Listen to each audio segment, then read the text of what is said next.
konsultasyon sa mga legal na suliranin, talakayan hinggil sa batas na magaan mong mauunawaan. Simulan na natin yan. Usaping Legal with Attorney Danny Galang dito sa Radyo Pilipinas 738 AM.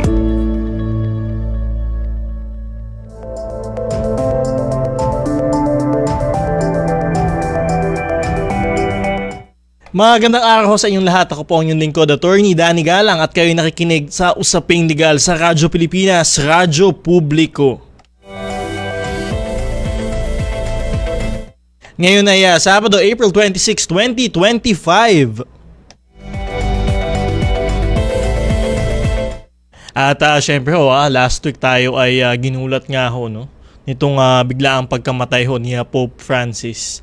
At ngayong araw at ganap na alas 4 ng hapon oras dito sa Pilipinas, nakatakda ang kanyang libing. At syempre ang Usaping Legal ay nakikiramay sa lahat ng mga Katoliko na talaga namang naiwan ni Pope Francis. At tumutok kayo dito sa ating istasyon Radyo Pilipinas para dito sa mga kaganapan mamayang alas 4 dito sa paglibing kay Pope Francis. At syempre 2 linggo na lang election na. At kayo ba ay nakapili na ng inyong mga kandidatong iboboto sa pagkasenador. At syempre doon sa inyong mga lokal, iba't ibang lokal na posisyon. At ayan ay 2 linggo na lamang at eleksyon na. At yan mamaya pag-uusapan natin dahil ngayong linggo pumutok itong balita na ang China daw ay tila nakikialam daw sa magiging resulta ng eleksyon dito sa Pilipinas. Pag-uusapan natin yan mamaya. At syempre ang dami ding mga kandidato, local, national candidates sa talaga naman binigyan ng show cause order ng COMELEC para dito sa vote buying. Pag-uusapan din natin yan maya-maya lamang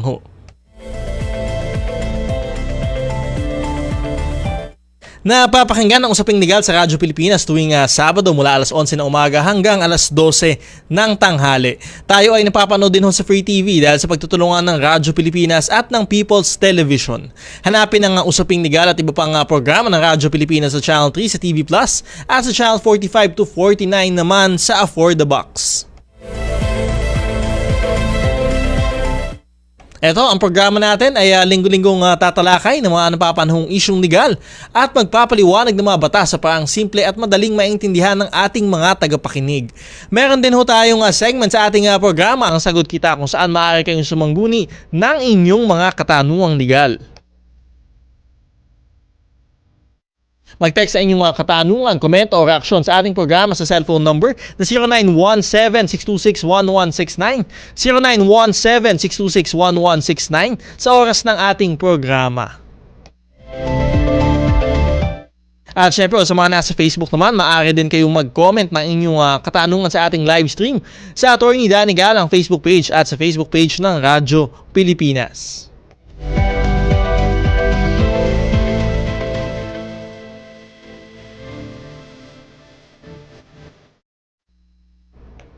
At syempre nga pinag-uusapan natin kanina yung sa China nga ay talaga namang natuklasan daw na talagang sila daw ay nagtatangkang impluwensyahan ang resulta ng eleksyon. At kaya yan pag-uusapan natin yan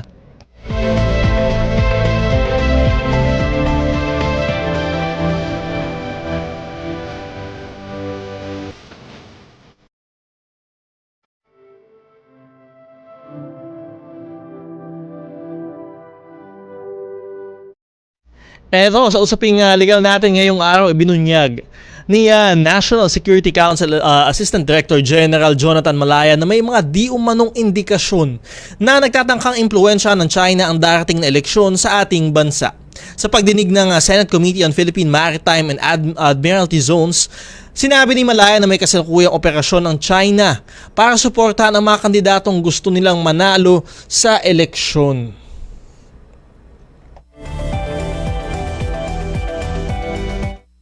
Nauna nang sinabi ng Chinese Foreign Ministry na wala silang interes na pakialamanan ang eleksyon sa bansa.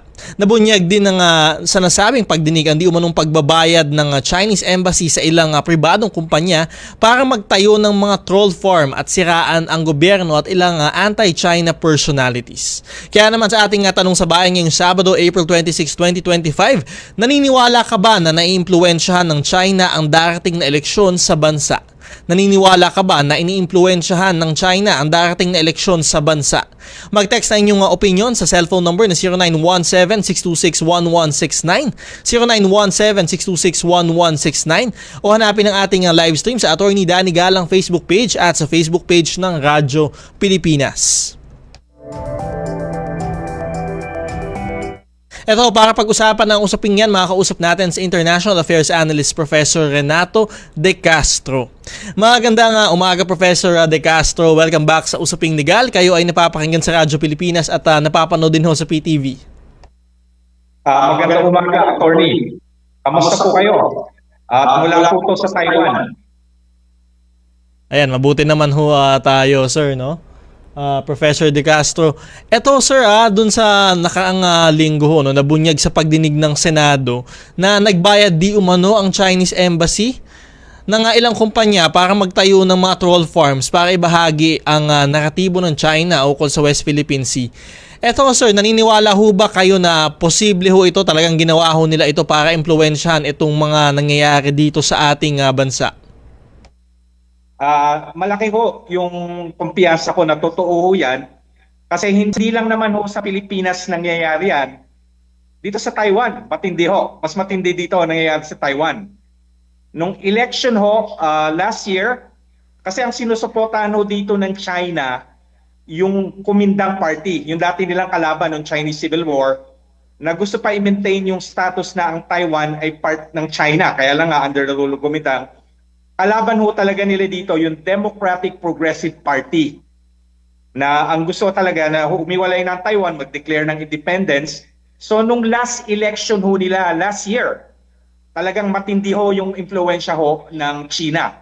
Hanggang ngayon ho, ang tindi ho ng political divide dito sa Taiwan kasi nagbibigay pa ng suporta ho ang Taiwan doon sa opposition party sa Kuomintang. So actively nagbibigay ng pera. So ang point ko kung nangyayari sa Taiwan, at of course nakita din ho yan sa Australia. Noong nagkaroon ng investigasyon ng 2015, nagkaroon ng white paper yung Australian government, nakita din nila yung impluensya ng China sa kanilang parliament, sa Canada at sa United Kingdom. Na talagang nagbabayad, nagsusuporta ang China ng mga membro ng parliament na of course supportive sa kanilang posisyon. So ang point dito, ang nangyayari sa Pilipinas, kung totoo man yan, nangyayari ho sa ibang parte ng mundo. Dapat tatanungin ko kayo mamaya, sir, kung ma-history talaga ng pakikialam itong China sa ibang eleksyon na ibang bansa at sinabi na nga ho dito sa Taiwan, dito sa Australia. Eto sir, meron din daw indikasyon dito, dito sa Pilipinas naman na sinusubukan din nilang impluwensyahan yung darating na eleksyon. At sa tingin nyo sir, paano yung magiging pakinabang nito sa kanila at bahagi ho ba kaya ito nung mas malaking plano nila laban sa ating bansa? Hindi, kasi nakikita naman ho natin ang polisiya ng Pangulong President Bongbong Marcos Jr. Ino-oppose niya ho yung pananakop ng China sa South China Sea. Of course, pina-express din ni Chief of Staff General Browner na meron din tayong interest kung ano man ang mangyayari sa Taiwan kasi balak talaga sa kupin ng China ang Taiwan. Tapos of course, dumapalapit tayo sa ating aliado, ang Amerika at Japan. Nakikita naman natin yan sa Balikatan 2025. So ang paraan ho ng China, of course, sa ngayon ho, is to create division within the government. Makikita ho yan kasi naman meron tayong demokrasya, meron ho tayong separation of power, lalo na ho kung mga maboboto ho sa Senado ay of course mga influensyado nila, pahawak ho nila. Kasi matcha-challenge ho yung ating gobyerno, lalo na yung polisiya ni President Bongbong Marcos Jr. po. So talagang nasa kanilang intereso na talagang create division within our government and also apply, tinatawag ho natin active cognitive warfare. Na talaga, yung troll farm ho, talagang direct yan, link ho yan sa tinatawag nating cognitive warfare. Ano ba yung cognitive warfare? Dito ho, ang labanan nangyayaring ho sa kaisipan ng bawat individual na Pilipino ho. So dito pumapasok yung naratibo ng mga China po na kaya nagkakaroon ng gulo sa South China Sea, West Philippine Sea dahil ho sa atin, sina-challenge natin sila. Or ang isang naratibo nila, hawak tayo o influensyado tayo ng mga Amerikano, wala tayong kakayanan mag-isip sa sarili natin. And of course, talaga yung paninira ho nila sa ating gobyerno, sa ating mga institution, sa Coast Guard, sa Armed Forces of the Philippines. So talaga hong nakikita ho natin yung mga ebidensya ho talaga. Kaya ho, yun nga, makikita natin na may mga Pilipino na talagang nagkukomento pa ng mga pro-China narrative, no? Pati yung mga influencers. Ito, sinabi naman ni ASEC, ni Assistant Director General Malaya nga ho, no? Na meron siyang mga listahan nga ho. At sinasabi ho niya, may posibilidad ho, no? May posibilidad ho ba na pinupondohan ng China ang ilan sa mga kandidato sa pagkasenador sa tingin niyo ho? Of course, ang point ko nga nangyayari sa ibang bansa yan at nangyayari rin ho dito. Lalo na ho, yung mga dating kandidato ho na malapit po sa dating Pangulo. Alam naman ho natin ang polisiya ng dating administrasyon na talagang lumapit ho talaga sa China. So, hindi ko maiisip na mag-conclude na meron ho talagang mga kandidato ho dyan na talaga yung damdamin ho nila at of course yung bulsa nila malapit sa China. Alright, sir. At kita naman natin yung mga ilang kandidato ho talaga na yan, kung sino sila. Sir, ano ho ang dapat na gawin ng ating bansa para labanan ng ginagawang ito ng China para hindi naman sila magtagumpay na talagang ikalat ang kanilang naratibo dito sa ating bansa? Well, importante rin ho talaga na ito yung expose and oppose, yung Chinese influence operation. But we can only do so much. Kasi at the end of the day ho, yung boboto natin mga kababayan, they have to do so on their free will. So ma-educate lang natin sila, mabibigyan sila natin ng critical thinking. Pero at the end of the day, sa every democracy ho, nasa kamay ho yan ng individual na bumobotong Pilipino po. So what we can only do is of course expose it and tell them, be careful, be be critical. Kasi kung ano man yun, sino man yung aboboto nyo, maapektuhan ho yung ating polisiya, foreign policy ngayon.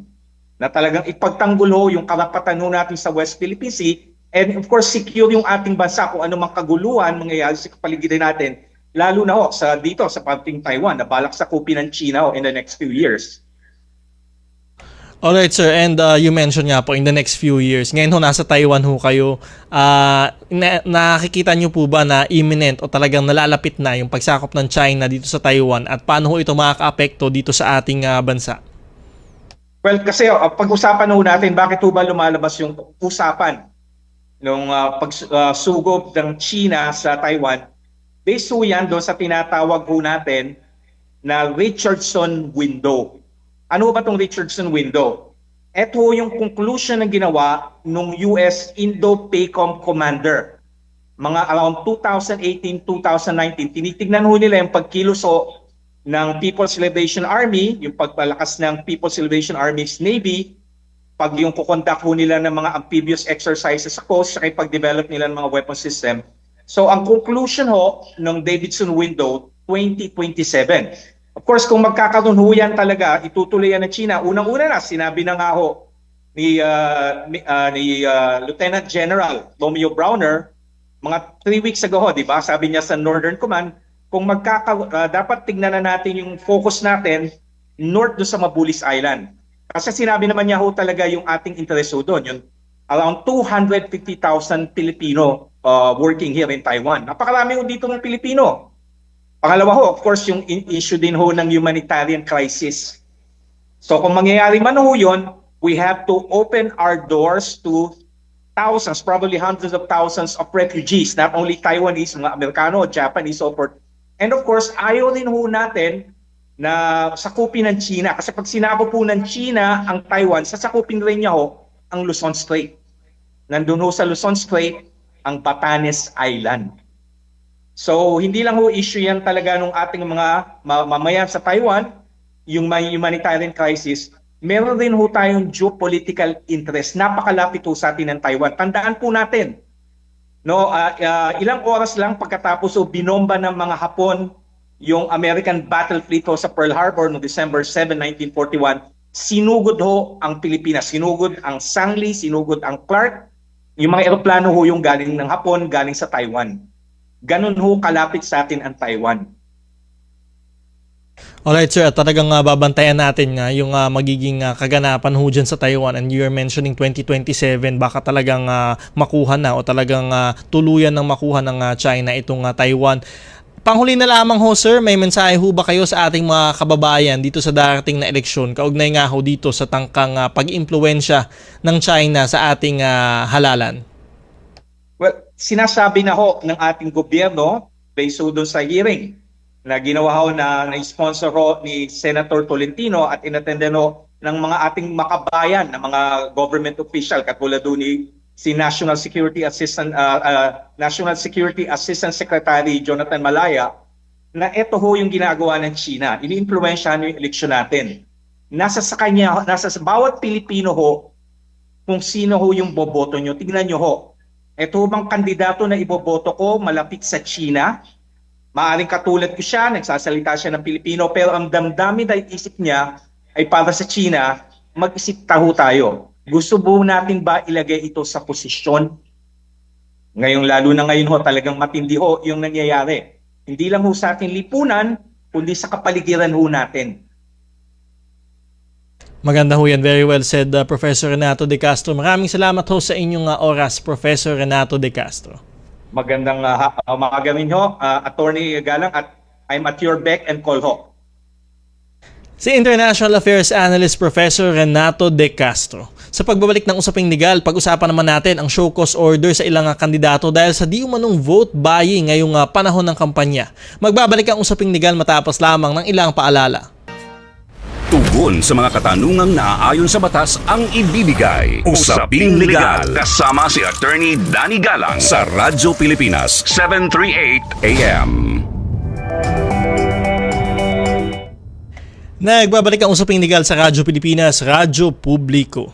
Ito, mula taong 2020 hanggang sa kasalukuyan, mapa-social media man o sa radyo at telebisyon, ang programang Usaping Legal ay patuloy na nagbibigay ng serbisyo publiko para sa ating mga kababayan. Ang titulo ng ating programa na Usaping Legal ay rehistrado sa Intellectual Property Office of the Philippines o IPOPHIL bilang isang trademark, at ito ay protektado ng Intellectual Property Code ng ating bansa.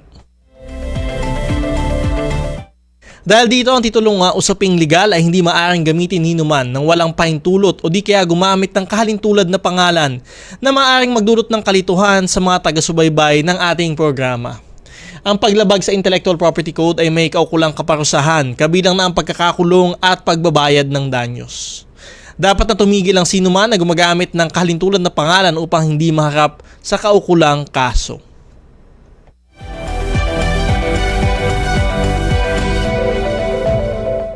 Ito, dito sa isang usaping legal pa ho natin ngayong araw, pinagpapaliwanag ng Commission on Elections o COMELEC si Senatorial Candidate Camille Villar ukol sa di umanong vote buying na naganap sa isang pagtitipon noong Pebrero sa Imus, Cavite. Itinanggi naman ito ni Villar at ang nasabing aligasyon at sinabing ang pagtitipon ay naganap bago ang campaign period.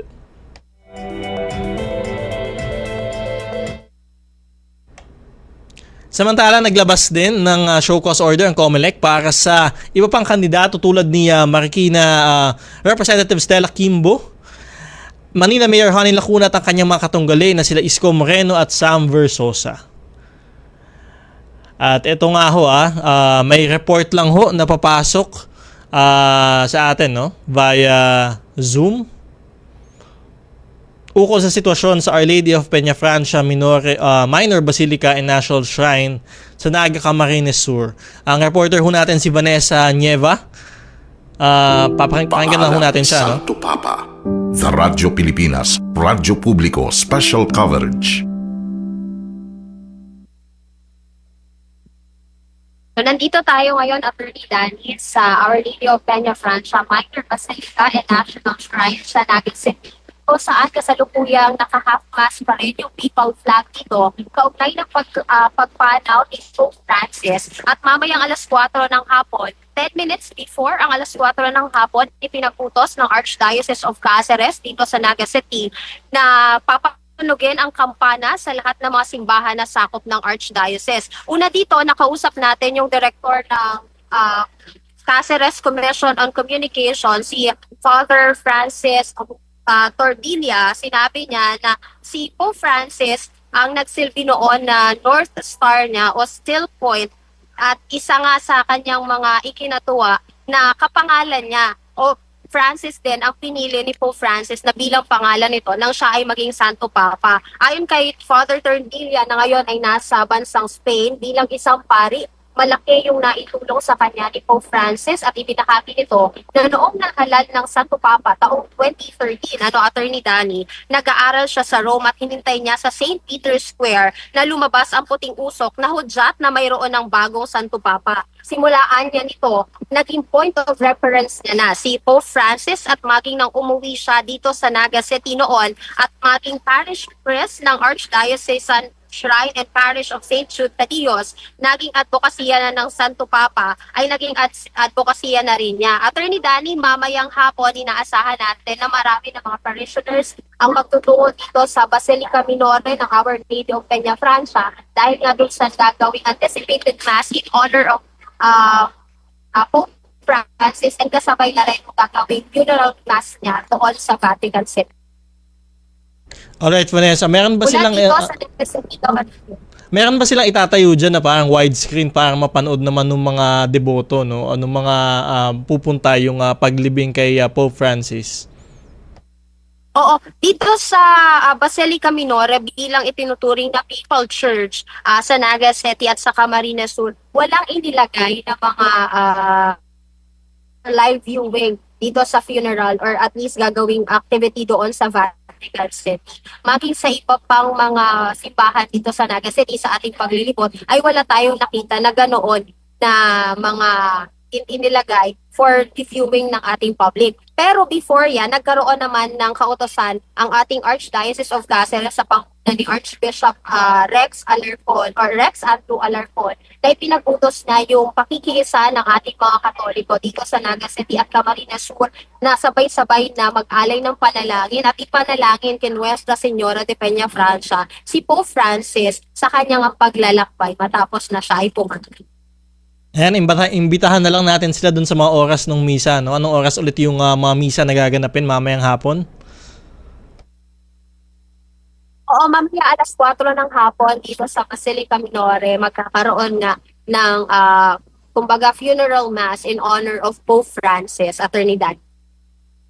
Salamat, Vanessa Nieva Paz from Radyo Pilipinas, Naga.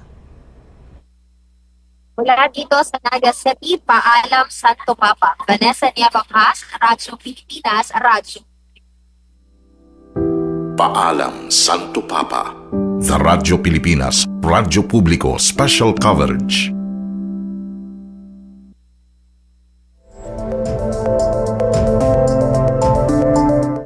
At yan nga, syempre, sinasabi ho natin alas 4 ng hapon mamaya, yung nakatakdang pagdilibing kay Pope Francis. Oras ho yan sa Pilipinas. Kaya ho ay tumutok ho kayo dito sa ating estasyon at para ho malaman ho yung mga latest ho na kaganapan dito sa pagdilibing kay Pope Francis. Mamayang alas 4 ho yan ng hapon. Ito, mabalik lamang ho tayo dun sa sinasabi ho natin kanina at naglabas na ako ng show cause order ang COMELEC laban dito sa mga kandidato nga ho. Dito kay na Camille Villar, Stella Kimbo at ayun nga ho. Pag-uusapan ho natin yan tungkol sa vote buying mamaya sa pagbabalik ho yan ng Usaping Legal. Magbabalik ho ang ating programa matapos lamang ng ilang paalala. At pakikinggan, mga karapatan pati na ang saligang batas ay klarong ipapaliwanag. Usaping Legal sa Radyo Pilipinas 738 AM. Nagbabalik ang Usaping Legal dito pa din sa Radyo Pilipinas, Radyo Publiko. Ito, tinatalakay ho natin yung tungkol sa vote buying. At sinasabi nga ho natin, ito sila senatorial candidate Camille Villar, Stella Kimbo at yung tatlo ho na malalakas na kandidato dito sa Maynila. ay talaga namang ho ay inaakusahan din ho ng vote buying. Ngayon ho, ano ho ba yung vote buying, no? Ayon ho sa ating Omnibus Election Code, ayan ho, isa ho itong election offense.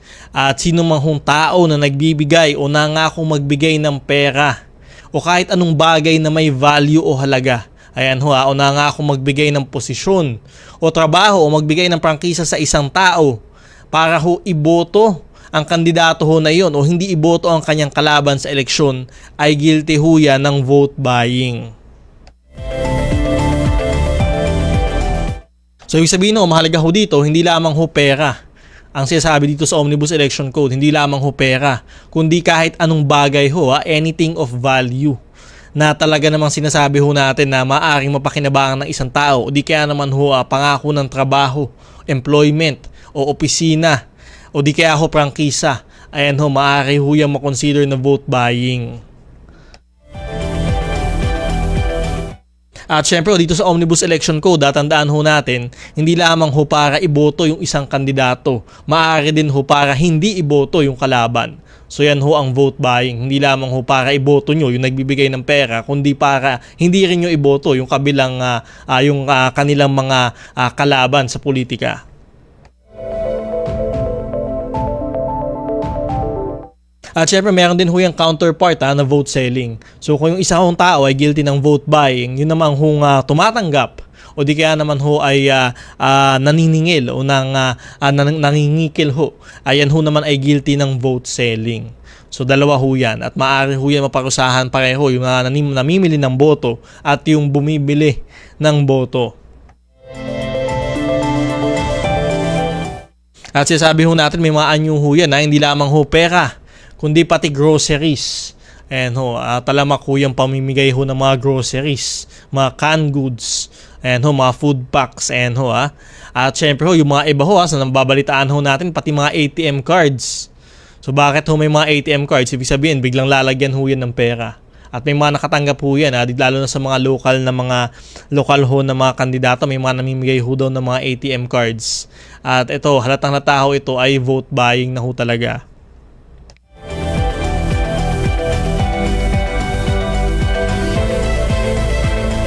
So ano ho ba yung kaparusahan sa vote buying? Maaari ho makulong kung sino man yang bumibili ho ng inyong boto ng hindi higit ho, no?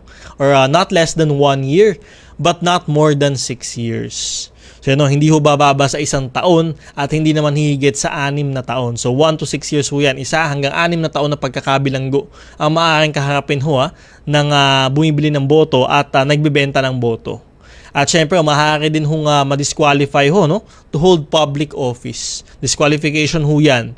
At syempre ho, pangatlo ho, maaari din ho silang hindi makaboto.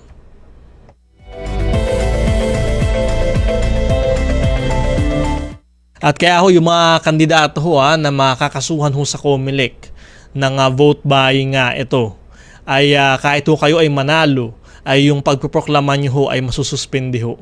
Hindi ho kayo maproproklama. Kaya ho talaga ito ay seryosong offense ho, election offense ho talaga itong vote buying. Kaya tingnan ho natin yung mga magiging paliwanag ho nitong mga nasa show cause order ho ng COMELEC. Napakadami ho nito Hindi lamang ho sila sa Senatoriable Camille Villar, ito hong si Representative Stella Kimbo na tumatakbo hong sa Marikina, at syempre yung tatlong malalakas ho na mayor sa tumatakbo sa Maynila naman ho, no? Sila Hani Lacuna, Isko Moreno at si Sam Versosa. So ayun ho, pinagpapaliwanag ho sila ng COMELEC para ho dito. At tingnan ho natin yung mga magiging kapaliwanagan nila ho, no? Sa mga darating na araw tungkol ho dito sa issue ng vote buying. At syempre, ito sinabi ho natin, si Camille Villar nag-issue na ho ng pahayag tungkol dito. Sinasabi niya na yung event nga daw ho na sa Imus Cavite ay bago pa daw ho ng panahon ho ng kampanya, no? O ng election campaign nga ho, yung sa Imus Cavite. So tingnan ho natin yung magiging mapaliwanag pa ho nila itong mga kandidato ho na ito sa vote buying.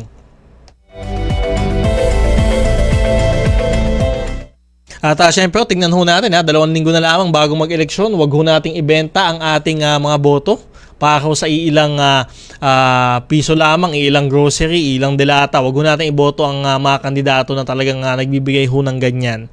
At syempre alamin ho natin saan ho nila kukunin yan kapag nanalo ho sila. Sa tingin nyo ho ba sa sarili nilang bulsa ho nila kukunin yan? Yung pambawi ho dito sa mga nagastos ho nila sa pambili sa inyong mga boto. Syempre hindi nila sa sariling bulsa yan. Sa kaban ho ng bayan kukunin yan.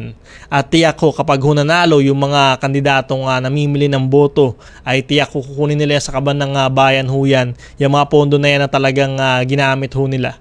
Kaya mag-ingat ho tayo sa mga kandidato hong ganyan. At sana ho dito sa darating ho na eleksyon na Hatol ng Bayan 2025 ay talaga naman ho mag-isip ho tayo ng matindi kung sino man ang iboboto ho natin. At para ho ito sa ating mga kinabukasan nga ho at sa kinabukasan ng ating bansa.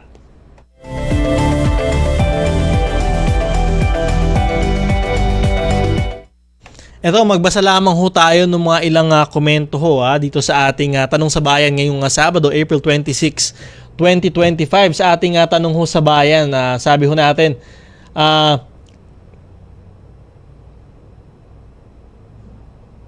sa ating Tanong sa Bayan ngayong April 26, 2025, naniniwala ka ba na iniimpluwensya ng China ang darating na eleksyon sa ating bansa? Ayan ho, magbasa lamang ho tayo ng ilang mga komento ho sa ating mga nag-message ho sa atin. From cellphone number ending in 2121, yes, naniniwala ako dahil ang daming troll sa social media na pro-China. At ayan nga ho, talagang makikita natin na ang dami ho mga Pilipino. Pilipino ang pangalan pero ang kinukomento ay naratibo ng China. Ayan ho, magtaka na ho kayo, tingnan nyo na ho yung profile. At kinukomment ho nila ito ng paulit-ulit. Copy-paste lang ho yan sa iba't ibang mga posts, etc. Ayun, kitang-kita ho na troll talaga yun. At kung minsan ho, makikita nyo ho, pare-pareho pa ho sila ng komento. Iba-ibang tao pero pare-pareho ng komento ay kitang-kita nyo ho. Yun na ho yung troll farm na gumagana sa ating mga social media sites. Ito, from cellphone number ending in 4875. Yes, totoo yan. Pati mga kandidatong pro-China hindi na tiyatago kahit sa mga pagdinig. Ayan ho. At makikita ho natin yan. Meron talagang mga kandidato na talagang hindi ho talaga discreet, no? Talagang talamak ang pagsasabi na meron silang at kita natin pro-China yung narrative na sinasabi ho nila. Ay wag na ho nating iboto yung mga ganyang kandidato at alam ho natin kung kanino yung kakampi. At kanino na alam ho natin yan na bayad ho yan ng China. Imposible naman hong kinakampihan lang yung China dahil wala lang ho. Ayan ho ay maaring bayad ho yan ng China, no? At yung mga ganyang kandidato dapat ho hindi na ho natin iboto dahil ho kapag ho yan nakaupo sa posisyon ay tiyak ho magiging pro-China din ho yung mga polisiya na gagawin ho yan, yung mga batas. At kawawa naman ho ang ating bansa.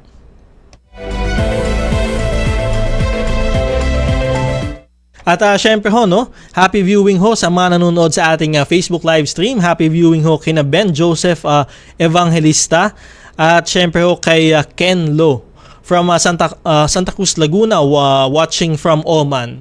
Ayan ho, from Oman ho siya nagtatrabaho, watching from Oman. Maraming salamat ho sa mga nanonood, nakikinig sa ating programa sa ibang bansa, sa ating mga OFWs kasi ho, ang programa ho natin, nakikita din ho yan sa Facebook at sa YouTube.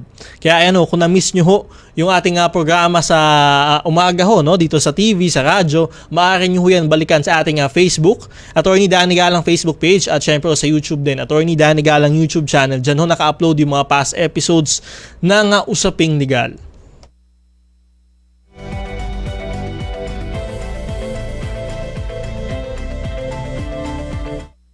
At ayan ho, syempre ho, dyan na ho muna nagtatapos ang ating programa ngayong araw.